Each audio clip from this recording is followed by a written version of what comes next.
Eu vi o futuro e ele funciona. Essa frase é forte, né? Foi dita pelo jornalista americano Lincoln Steffens, lá no comecinho depois de visitar a Rússia soviética pós-revolução. É impactante mesmo. E planta uma dúvida interessante. Pois é.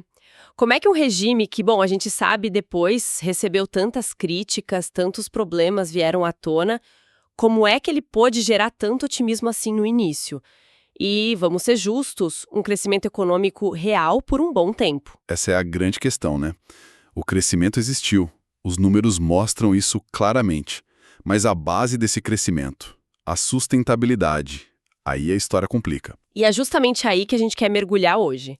Nossa análise aqui no Destilando Livros vai investigar como o crescimento econômico pode sim acontecer, mesmo que temporariamente, sabe? E de forma meio capenga, insustentável, sob o que a gente chama de instituições extrativistas. E o caso da União Soviética é perfeito para isso. Exato. Nosso grande estudo de caso. A gente quer entender como a URS conseguiu aquela industrialização super acelerada ali entre os anos 20 e 70. E o ponto crucial, por que esse motorzão todo acabou perdendo força e, bom, parando? Vamos fundo nas políticas, nos resultados que todo mundo viu, mas também, e talvez mais importante, nas engrenagens que ficavam escondidas nesse sistema. A nossa base aqui são estudos históricos, econômicos, que passaram anos dissecando esse período. Super controverso, mas fascinante. E a chave para a gente entender essa dinâmica toda, a lente principal que a gente vai usar, é aquela diferença fundamental entre instituições inclusivas, aquelas que distribuem poder, oportunidade, que incentivam a participação, a inovação, e as extrativistas. Como as que prevaleceram lá na União Soviética. Isso. Essas últimas, as extrativistas, elas até conseguem gerar um crescimento inicial, na marra, digamos assim, mas elas concentram poder, concentram recursos e acabam minando os incentivos de longo prazo. Elas carregam ali dentro a semente da própria estagnação. Ok, então vamos desempacotar isso. É uma dinâmica complexa. É, sim. E olha, se você curte essa profundidade de análise que a gente busca fazer aqui no Destilando Livros, aquele lembrete rápido. Deixa o seu like, se inscreve no canal, ajuda muito a gente a continuar. E ativa o sininho, né? Para não perder as próximas explorações. Então, para a gente entender o ponto de partida desse crescimento todo, vamos voltar ali para os anos pós-revolução. Lenin morre em 24, aí tem uma disputa interna, e o Stalin consolida o poder dele lá por 1927. E ele não perde tempo. Chega com um plano radical. Industrialização total, a todo vapor. A ferramenta para isso foi o Gosplan, né? O Comitê Estatal de Planejamento. Ele já existia desde 21, mas com Stalin, ganhou um poder gigantesco. Foi o Gosplan que tocou aqueles famosos planos quinquenais. O primeiro começou em 1928. Era o coração do planejamento central. E a lógica por trás, na execução devia ser um caos, mas o conceito era até direto, né? Realocar recursos, na força bruta, de forma massiva. Exatamente. O Estado, via Gosplan, decidia. Tira a mão de obra, tira a capital da agricultura que eles viam como ineficiente, coisa do passado czarista, e joga tudo na indústria pesada. Aço, carvão, máquina. O planejamento central mandava em tudo. Quantas toneladas de aço, quantos operários em cada fábrica. Era um controle total. E os resultados, se a gente olhar só os números iniciais, friamente, foram impressionantes mesmo. De 1928 até ali meados dos anos 70, a União Soviética teve taxas de crescimento industrial altíssimas. Coisa rara de se ver. E isso não só validou o regime lá dentro, como causou um fascínio enorme fora, né? No Ocidente. O Steffens não foi o único. De jeito nenhum. Relatórios da CIA olhavam para aquilo com preocupação. Até livros de economia super respeitados, tipo o clássico do Paul Samuelson, chegaram a prever que a economia soviética podia eventualmente ultrapassar a americana. Imagina! Essa percepção acabou alimentando a própria retórica deles, né? Aquela frase famosa do Khrushchev em 56 para os diplomatas ocidentais: "Nós vamos enterrar vocês". Não era só bravata, então? Não era só isso. Refletia uma crença real, tanto lá dentro quanto fora, de que aquele modelo centralizado, industrializante, era tipo uma alternativa superior. o verdadeiro caminho para o futuro. É impressionante como essa imagem foi forte. O que é fascinante aqui é que todo esse crescimento, que parecia espetacular, estava acontecendo sob um conjunto de regras, de instituições que eram, na sua essência, extrativistas. Ou seja, Eram sistemas feitos não para gerar riqueza e oportunidade para todo mundo de forma ampla e distribuída. A ideia era concentrar poder político e extrair recursos, inclusive o trabalho forçado ou semi-forçado das pessoas, para beneficiar uma elite estatal pequena. No caso, o Partido Comunista e sua máquina. entendi. E na prática, no dia a dia do soviético comum, como é que essas instituições extrativistas apareciam? A gente vê em várias coisas. Primeiro, quase não existia a propriedade privada significativa dos meios de produção. Tudo era do Estado. Ponto. Os mercados eram ou suprimidos ou controlados de forma muito rígida. O que fazia o mercado negro bombar, imagino. Exatamente. Era válvula de escape para muita coisa básica. Além disso, faltava liberdade econômica individual para empreender, para escolher onde trabalhar sem tanta restrição, ou para se beneficiar diretamente do próprio esforço, né? E a educação, mencionamos que expandiu mais. Sim, expandiu, mas tinha um viés ideológico e de propaganda fortíssimo. O objetivo era mais garantir a lealdade ao regime do que estimular o pensamento crítico, a inovação autônoma. A lógica era essa: controle estatal e extração. Não era sobre liberdade individual. Aquário. Então, aquele salto inicial de crescimento veio basicamente de pegar gente e máquina do campo, que era pouco produtivo, e jogar nas fábricas. Mesmo que essas fábricas não fossem, sei lá, o suprassumo da eficiência mundial. Só essa mudança já aumentava a produção total. É isso. Perfeito. É um tipo de crescimento que pode acontecer sim. Quando você tem um setor enorme de baixa produtividade, como era a agricultura russa antes da indústria, e consegue mover esses recursos para um setor com produtividade maior, a indústria, mesmo que essa indústria opere abaixo do potencial dela. Mas tem um limite, né? Tem um limite claríssimo. Uma hora, não tem mais tanto trabalhador sobrando no campo para mover. Ou os ganhos de mover essa gente diminuem muito. O crescimento que transforma mesmo uma sociedade, que eleva o padrão de vida de forma duradoura, o crescimento sustentável, ele depende de outra coisa. Inovação. Exato. Inovação tecnológica constante e ganhos de eficiência. Fazer mais com menos, inventar produto novo, processo novo. Eram justamente esses elementos que o sistema soviético, por ser extrativista na sua natureza, não conseguia gerar. Pelo menos não de forma consistente. Isso me leva a uma pergunta. Se o país precisava tanto disso, dessas inovações, por que as pessoas, os gerentes, os engenheiros, os trabalhadores, não se dedicavam à inovação? O que bloqueava essa faísca dentro do sistema? Aqui a coisa fica interessante mesmo. A resposta está na falta quase completa de incentivos positivos.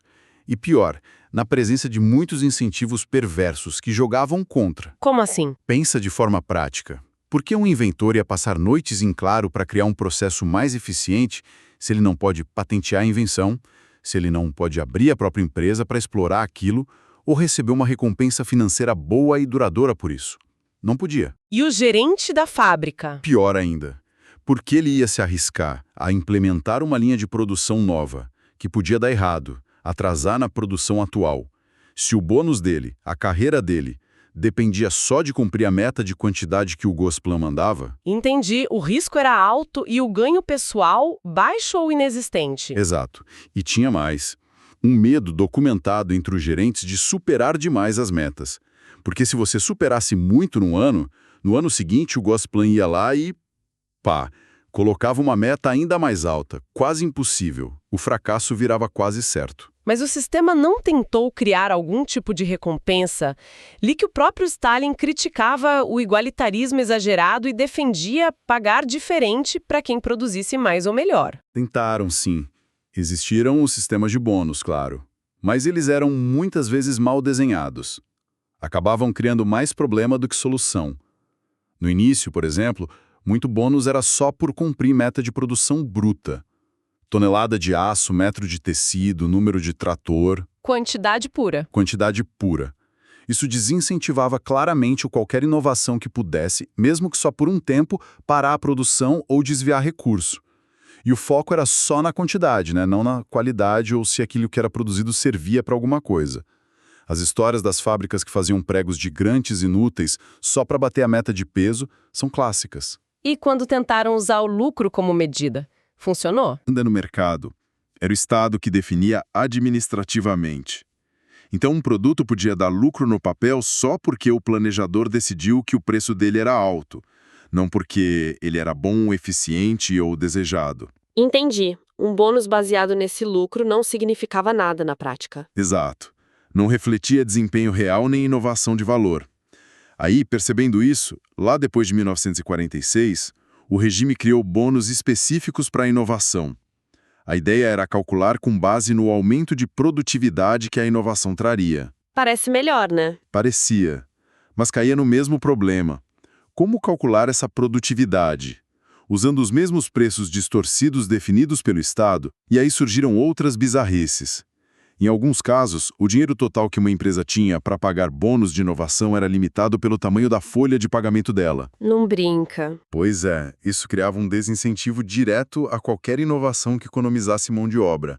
Porque se você reduzisse a folha, reduzia o dinheiro para premiar o inventor. Era um sistema que se sabotava em vários níveis, bloqueava o progresso tecnológico genuíno que eles mesmos diziam querer. Ok, fica bem claro que os incentivos positivos eram fracos, ou até atrapalhavam. Mas aí entra o outro lado da moeda soviética, né? Principalmente com Stalin. A força bruta, o medo. Será que essa coação toda não podia, de algum jeito, compensar a falta de incentivo? Forçar as pessoas a produzir e, quem sabe, até a inovar um pouquinho? A coação foi, sem dúvida nenhuma, um pilar central do sistema, usada numa escala que hoje a gente mal consegue acreditar. Leis super duras foram criadas para controlar a mão de obra. Por exemplo, uma lei de junho de 1940, ela criminalizava o absenteísmo. Se você faltasse 20 minutos do trabalho sem justificativa, era crime. Podia ser punido. 20 minutos. Nossa! A pressão devia ser absurda. E a aplicação dessas leis mostra o tamanho da pressão. Calcula-se que entre 1940 e 1955, uns 36 milhões de cidadãos soviéticos, quase um terço da população adulta da época, foram condenados por esses delitos trabalhistas. 36 milhões? É muita gente. Muita gente. Desses, 15 milhões foram presos. E, em casos extremos, 250 mil foram executados. A média era quase 1 milhão de adultos presos por ano por coisa ligada ao trabalho. Isso sem falar nos milhões mandados para os gulags, né? Aqueles campos de trabalho forçado brutais. Muitas vezes por motivo político, mas o trabalho deles era explorado pelo Estado. Stalin mandou uns 2,5 milhões para esses campos. Uma máquina de repressão gigantesca. E parte dela a serviço da economia, então. Mas isso funcionava para gerar o tipo de avanço, de inovação que o país precisava para competir? E aqui a gente chega num ponto crucial. Isso levanta uma questão importante mesmo. Será que a força bruta, o medo, pode substituir a motivação que vem de dentro? A criatividade, a iniciativa individual, que são essenciais para o progresso tecnológico, para a inovação que dura. E a resposta é? A experiência soviética sugere fortemente que não. Você pode sim, sob ameaça, forçar alguém a trabalhar mais horas, acabar mais rápido, a operar uma máquina sem parar. Pode até bater meta de quantidade, de produção bruta, algo parecido com o que acontecia nas plantações de açúcar do Caribe, com trabalho escravo séculos atrás. Mas tem coisa que a força não alcança. Exato. O que você não consegue fazer na marra é forçar alguém a ter boas ideias. Não se extrai engenhosidade, pensamento criativo, busca por solução eficiente e elegante com uma arma apontada ou com medo constante de punição. Falta ali o ingrediente da vontade, da iniciativa própria. Justamente. Falta o dinamismo. O dinamismo econômico que a gente vê em sociedades com instituições mais inclusivas, ele geralmente vem da liberdade de experimentar, de errar, de correr risco calculado e, fundamentalmente, da chance de colher os frutos do próprio sucesso, da própria criatividade. E esse ambiente era o oposto do que existia lá. Completamente ausente na União Soviética estruturalmente, A coação podia mover corpos, garantir tarefa rotineira, mas era incapaz de acender aquela chama da inovação que era necessária para competir tecnologicamente no século XX. O que nos leva, quase que por uma lógica inevitável, à estagnação e, no fim, ao colapso desse modelo de crescimento. Sim.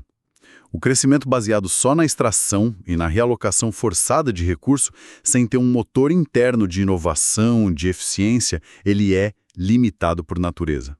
Funciona por um tempo, sim, enquanto tem recurso fácil para mobilizar trabalhador do campo, recurso natural explorado sem muita preocupação. Mas uma hora a fonte seca. Exato. Quando essa fonte de ganho fácil se esgota, o crescimento vai desacelerar. É inevitável, a menos que ele seja impulsionado por avanço tecnológico, por melhoria contínua de produtividade. E como a gente viu, o sistema soviético, por causa da natureza extrativista das instituições, a falta de direito de propriedade, mercado distorcido, falta de incentivo real e a coação que não gerava ideia nova, ele simplesmente não conseguiu criar esse motor de inovação sustentável. Perfeitamente colocado. Se a gente conecta isso ao quadro geral, a gente vê um padrão claro. O crescimento que depende só de mobilizar recurso que já existe, na força sem conseguir gerar e adotar tecnologia nova, de forma eficiente, descentralizada, ele bate num teto. E a União Soviética bateu nesse teto quando? Nas décadas de 70 e 80 ficou bem claro. O crescimento despencou, a qualidade de vida estagnou-se comparada com o Ocidente, a capacidade de competir em tecnologia diminuiu muito, e o sistema, rígido demais, incapaz de se adaptar, acabou implodindo ali no final dos anos 80 e início dos 90. Então, o que tudo isso significa? Destilando a essência da nossa conversa. A grande lição parece ser que o crescimento econômico soviético foi real por um tempo, sim. Impressionou muita gente, mas estava construído numa base frágil, instituições extrativistas. Exato. Foi um crescimento puxado pela força do Estado, pelo planejamento central. Mas que fracassou no longo prazo porque minou os incentivos que são fundamentais para a inovação, para a eficiência, para a participação voluntária das pessoas, e nem a coação mais brutal conseguiu preencher esse vazio. É uma demonstração histórica muito forte de que a qualidade das instituições, se elas incluem e capacitam as pessoas, ou se elas só extraem e controlam, importa tanto quanto, ou talvez até mais, do que as taxas de crescimento de curto prazo que a gente vê nas manchetes. E para quem acompanha a gente, a relevância disso hoje é enorme, né? Olhar só para um número isolado de crescimento do PIB pode enganar muito. É essencial olhar para a natureza das instituições por trás desses números. Elas são inclusivas, baseadas em direito de propriedade seguro, mercado livre, Estado de Direito, incentivo bem distribuído. Ou são extrativistas, concentrando poder e riqueza, dependendo de controle, talvez até de coação para funcionar. Ter essa lente crítica ajuda muito a analisar narrativas de milagre econômico, de crescimento rápido em qualquer lugar do mundo, hoje ou no passado. E ajuda a não cair naquela ilusão, como a do Lincoln Stephens lá atrás, de achar que um crescimento na marra, no controle centralizado, pode ser, de alguma forma, o futuro que funciona de maneira sustentável e boa para a maioria das pessoas. Para a gente fechar, fica uma questão para pensar. Será que essa industrialização forçada lá no início, mesmo sendo brutal e, no fim, insustentável, será que foi um tipo de mal necessário para modernizar a Rússia, para tirar ela daquele estado agrário pré-revolucionário? É uma pergunta difícil. Muito. Ou será que existiria um outro caminho? Talvez mais lento, mas baseado em princípios institucionais mais inclusivos, que poderia ter sido tentado mesmo naquele contexto histórico tão turbulento. Não tem resposta fácil, né? Mas vale a reflexão. Com certeza. E se essa nossa análise de hoje sobre a ascensão e queda econômica da União Soviética trouxe novas perspectivas para você, não esquece, curte aqui o conteúdo, se inscreve no canal Destilando Livros e ativa as notificações. Assim, você continua explorando essas ideias com a gente e não perde as próximas análises. Vale a pena acompanhar. No nosso próximo encontro, a gente vai continuar explorando essa dinâmica do crescimento sob instituições extrativistas, mas olhando ainda mais para trás na história. Vamos para sociedades pré-modernas. Vai ser interessante. Vamos analisar o contraste fascinante entre os povos Lele e Buchong, lá na África Central. discutir como a própria Revolução Neolítica pode ser vista por essa lente das instituições e investigar as causas do colapso espetacular da civilização maia. Mostrando como a instabilidade parece ser algo meio que inerente a esse tipo de crescimento extrativista ao longo do tempo. Exatamente. Esperamos vocês lá!